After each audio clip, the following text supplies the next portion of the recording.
Welcome to the TK Show with the Athletic Bay Area's Editor-in-Chief, Tim Kawakami.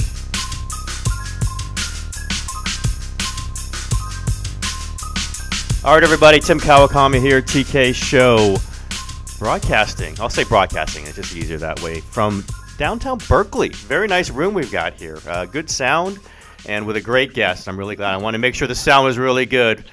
For my guest has been on my show in a previous incarnation before, but first time with the Athletic, NBA legend, Hall of Famer, architect of championships. It's Jerry West, and now with the Clippers. Jerry, how you doing today? Great to have you on. Well, thank you, Tim. It's really nice to visit with you again. Jerry, you're with the Clippers now. Let's just start there. Lots of movement. Made the big trade. Trading away Blake Griffin, got several pieces back, and the team is winning. What's your thoughts on how that trade, the Blake Griffin trade, has affected this team, and what are your thoughts about where this team is headed? Well, Tim, something I think is a trade that's probably good for both teams. We get two starters back in the deal. Blake, great guy, someone it's impossible not to like. He plays hard. He competes every night. You don't have to ask him to do that. But we've got a team now that's a little bit more versatile in terms of scoring. Tobias Harris, we got back from the Pistons, has been really good. Can really pass the ball. He can shoot threes. Obviously, he can get the ball to the basket and get the free throw line. And his ability to pass, I think, is going to help DeAndre Jordan get a lot more lobs. And more importantly, to keep the middle open a lot more because, and on the other side, Gallinari has just been terrific. They've been terrific together, and so we're able to play a little bit differently today, and than we were before. We have more depth, and now we're going to have a chance at having two really nice draft picks. Hopefully toward the end of the lottery or just after the lottery. So. That's always nice, and particularly if we can do a good job there, our scouts and the people in our basketball front office. If a good job is done there, we've added some youth, and going forward, we have an opportunity to be involved in any kind of a chance to sign a free agent of some substance, and it was a good deal for us, but it's also a very good deal for the Clippers. For the Pistons. Totally different players, Blake Griffin and Monta Ellis, but it couldn't help but notice one of the first things the Warriors did when you got to the Warriors was help to make the move to trade Monta Ellis for a package involving Andrew Bogut. You get to the Clippers, and the Chris Paul thing, I guess, kind of happened on its own, but. Is the Blake Griffin move in your way, any way, kind of parallel or analogous to the kind of decisions you helped make when the Warriors moved Monta Ellis? Well, similar but not. When Monta was there, he and Steph were a terrific backcourt. They were, but they didn't complement each other, and I think everyone within the staff knew that. And I was always a fan of Monta. I saw him play in high school. And saw him get drafted early, saw him have a terrific career. But I don't think anyone in the organization felt like that was a good match for us. So we got a defensive presence. We felt that Klay Thompson was really going to be a very good player. And so it was a deal that was kind of the start of the reconstruction of the Warrior team. But you have to give a lot of credit to Larry Riley, Bob Myers, and the other people involved there. And also to Joe Lacob, because I think it was a tough deal for him to make. Mm-hmm. And I'll never forget when they had a night up there for Chris Mullin, and they were booing Joe after the trade was not made. And I'd called him the next day, and I said, Joe, about 2 years, they're going to be applauding you. And I said, no one likes to be thought of ill, but say he landed in a good place for himself, and the Warriors.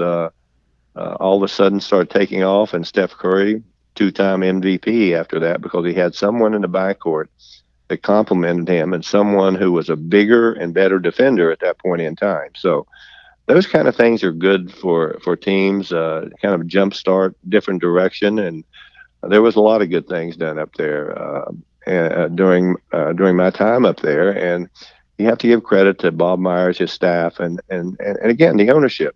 They did a great job.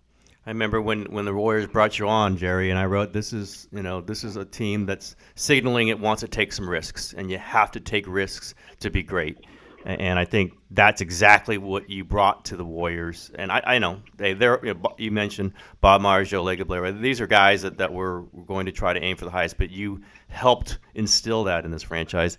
Do you think that's part of what you brought to the Clippers, or tried to bring? That you can't just stay the same. You want to be great, and you do have to take risks to do that. Well, I don't think anyone wants to be mediocre. I think eventually you work for the fans, okay? You really do. And I've always said, when I was a player, Tim, somebody said, how as you approach the games, I said, number one, never not go out there not prepared and willing to lay it on the line every night. Not one night, but every night. And I think it was, for me personally, it's been a carryover in the sense that, as a basketball player, sometimes, you have to face the harsh reality that your team is not good enough. And if it's not good enough, sometimes there's players that get traded that are your friends, people you care about. And I think in most cases, a lot of times, people think that you really don't care about the players. It's hard to trade players. It really is. It's one of the most difficult things there is. And it's almost like telling a player goodbye because he's not quite good enough to continue his career. There's one opponent you don't defeat. That's Father Time.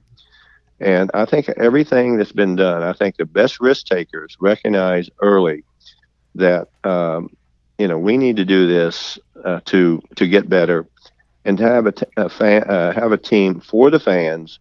They can come out and appreciate and enjoy every night. And that's the most difficult task. And to have 2 or 3, 4 great players in one team is remarkable. It doesn't happen very often. But I do think the Warriors are going to be challenged this year. I really do. I think Houston is awful good. In the regular season, they're not going to lose a whole lot more games, I don't think. They're really playing well. But I think the real true test comes in the playoff. It would be hard to bet against the Warriors with the 4 players they have there and the experience they have, and to have 2 enormous talents. Kevin Durant, I don't know. Obviously, he's one of my favorite players I've ever watched play. His size, the efficiency that he plays the game is scary. And then you have Steph over there, your next door neighbor kid. Let's go play with him. Like, and you get out there and you find out, oh my God, this guy's a killer. But pretty unique combination of that. And then the complementary players in their own right, they're great too. Klay Thompson, he just plays and never seeks any credit. He just plays and really competitive. Draymond, the guy that drives the horse. They've got some really unique players up there, and it's still fun for me to watch. I watch them play. I root for them because I know some of the players, and obviously I know Bob very intimately, and a lot of people that work in the front office up there. So it was a lot of fun for me. But at the end of the day, the teams that do best are the best risk takers, and the one that can sort of look into the future a little bit. Those are the ones that do best in this league. And it's hard to make change, but you do have to make change. But you have to have a plan to allow you the flexibility to do it. And now with the Clippers, we have some flexibility going forward, which I'm very excited about. Well, I'll ask you a little bit about the Warriors. You talked about them still being in good shape in this league, but now they're the number 2 seed, which is a little strange for people around here to accept. They talked about it being tired. There's been 3 long trips, obviously, to the finals. A lot of games, a lot of wins. Do you think some of the, you were out, your Lakers teams went to 4 straight finals, if I try to remember right, when Magic. Right. I mean, right. Did you see a wear down? Did you see, a toll being taken just by going year after year with back to back like they did, like the Lakers did, and like the Warriors are trying to do? No, not really, because we had some enormous players here, and probably we might have had 6 All-Stars on the team at any given time. And it was just a different era then. Players weren't, it's pretty easy to play in the NBA, except some of the time the travel gets a little bit more difficult. But you don't have to play 3 nights in a row. You don't, they're just things that the schedule is much more favorable to a player. But again, unique talent sometimes with all the.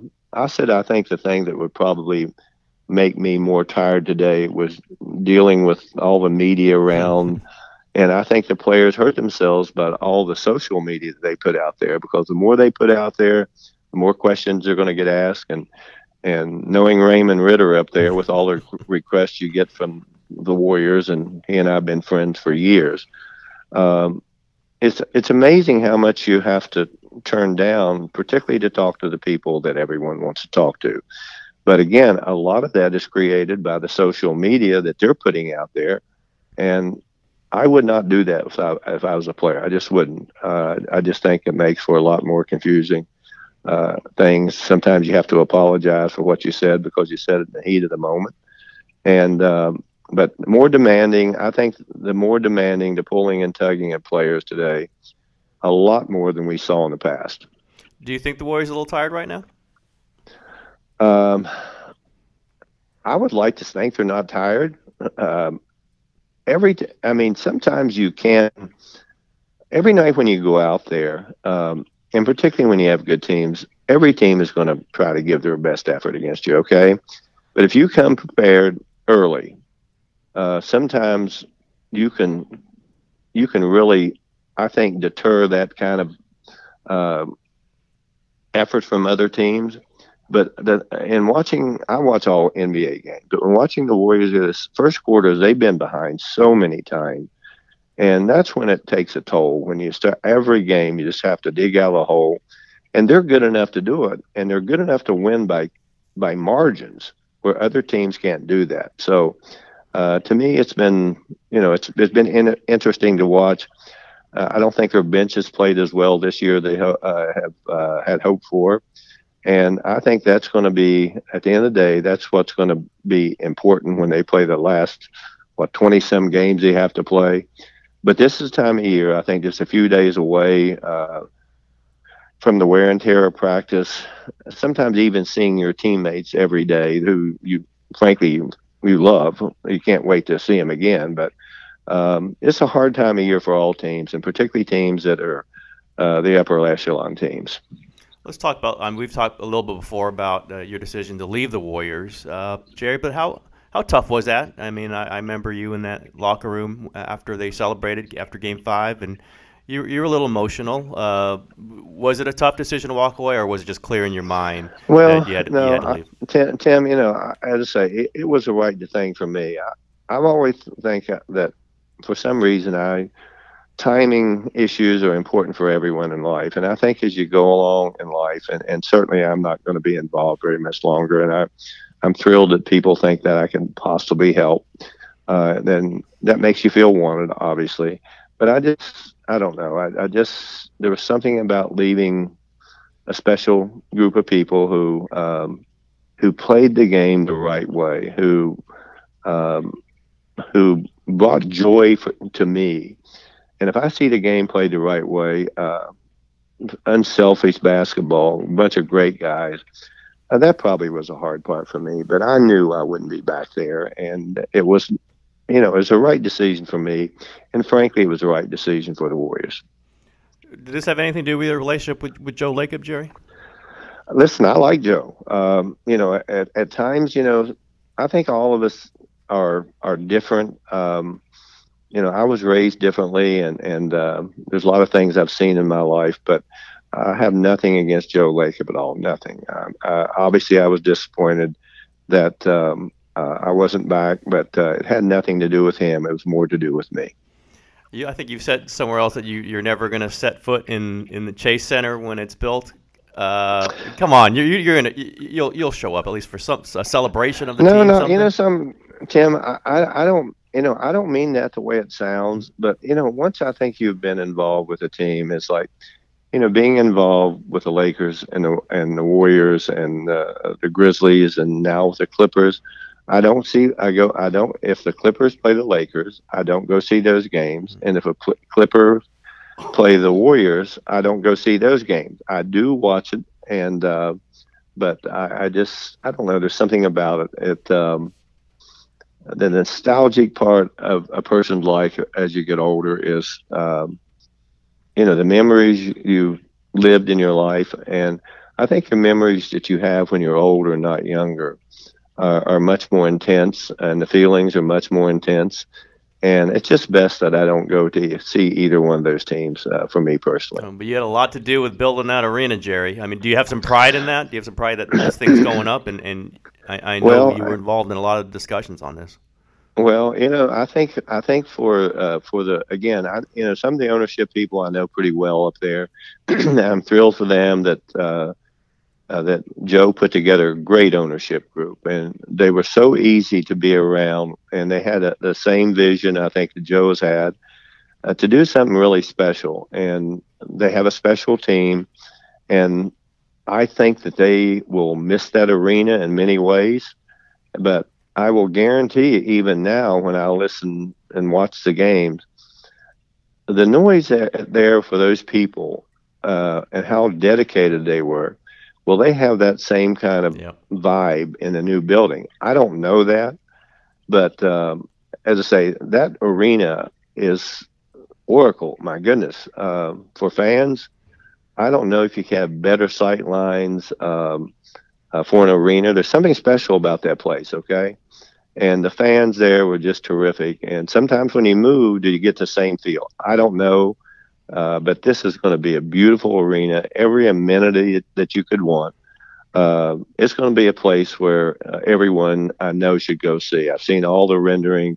I kind of watch it online being built, and it's pretty cool to watch, that's for sure. Well, you really felt the Lakers kind of changed when they moved from the Forum to Staples, didn't you? I don't think there's any question they changed. I had to say the Staples Center is not the best venue for fans, okay? And I always think that the closer the fans can get to the players, and this arena is built specifically for a basketball team, and more importantly for other events. And the concept and the Rick Welts, Peter Guber, and Joe, and other people who are involved that are behind the scenes that no one really knows, who have done a lot of legwork to get all this put together. And I think the thing that makes it even better, there's no public funds involved, which I think is really fantastic. And I know it's going to be a beautiful arena, and I'm sure everyone's going to enjoy it. Hopefully the team will match the arena. And I will tell you one thing, players do get excited about playing in a new arena. That's for sure. They do. Jerry, I'm seeing you in the front row in a lot of games, the Clippers, which we didn't see with the Warriors. You're showing up there? Is that something that Steve Ballmer's asked you to do, or? Well, as I say, you know what? I would like to because the Clippers are a tenant. Okay, they don't have a suite there. Yeah. I would rather sit away. I'm honestly, I just am not really comfortable sitting down there, but I really can't sit in the stands. And people are wonderful that. They want to come up and converse with you, take pictures, and sign autographs. I don't think it's fair for the other people around. I don't mind doing it, but also I like to fly under the radar. To me, I've never been comfortable with publicity. I've never been comfortable with the adulation that you get because, frankly, honestly, I don't believe it. I was just fortunate enough to be thrust in a situation in my life where basketball chose me. I didn't choose that. And, my feelings for the players, I love the players. I want, everyone gets disturbed when someone signs an enormous contract, particularly older players. I'd like to think that the byproduct of the players in our era is what you see today. And the enormity of the salaries going forward, the game is growing. I think it's going to be a game that surpasses almost all other sports. I really do. Yep. I got to ask you about the referees and the players, Jerry. Lots of talk about that. Have you just noticed the increase in hostilities, and do you think it's time this kind of has to be walked back a little bit? Well, Tim, it should be walked back. Civility and respect are two words that I would say would be the most important words if I were in a meeting with if I were a player in there. And it's caused by, I think, the excessive amount of bitching and complaining by both players and coaches. I have no idea how many games in the NBA are decided by technical fouls, but there's a number. No one ever pays any attention to that. So when players continue to put their teams in jeopardy, coaches put their teams in jeopardy, and I never dreamed that the Warriors, I think, with the quality and class of players they have and coaching staff, I think they're leading the league in technicals. That makes no sense to me. I think those people should be better than that, and show a little compassion for referees. It's the most difficult game there is to officiate by far. I saw a play where they were playing the Warriors. Russell Westbrook falls down. I mean, that's absurd. And if I were an official, I would say, hey, look, I missed that call. I'm embarrassed, but I made it. And I think when you get officials who the average fan doesn't know, they get graded after every game. They also get fined. And so they're under tremendous pressure. I do not know how they keep their composure sometime with players that are yapping and complaining, gestures, hands. To me, again, respect, have some respect for them, and they'll have more respect for you. But it's gotten out of hand. It's not fun to watch. It's just not fun to watch for me. Players should be better than that. All right, Jerry, we're going to wrap this up, but I'll ask you. I've asked you for your favorite restaurant before. I think it was Dantana's. Was that? I think. Am I right there? Say that again. I asked you for your favorite restaurant before, and I think it might have been Dantana's. I might be wrong there. No. In Los Angeles, Dantana's. I've been going there for years, and it's kind of a clubby old place, but I don't know. It's just fun for me to go there. It's a different kind of crowd. You can have celebrities there. You can have everyone there. And it's just a great place to go. And it's one of those unique places that's been around forever, and it's never going to go away. Classic LA is what I think of it as. Just absolutely classic LA.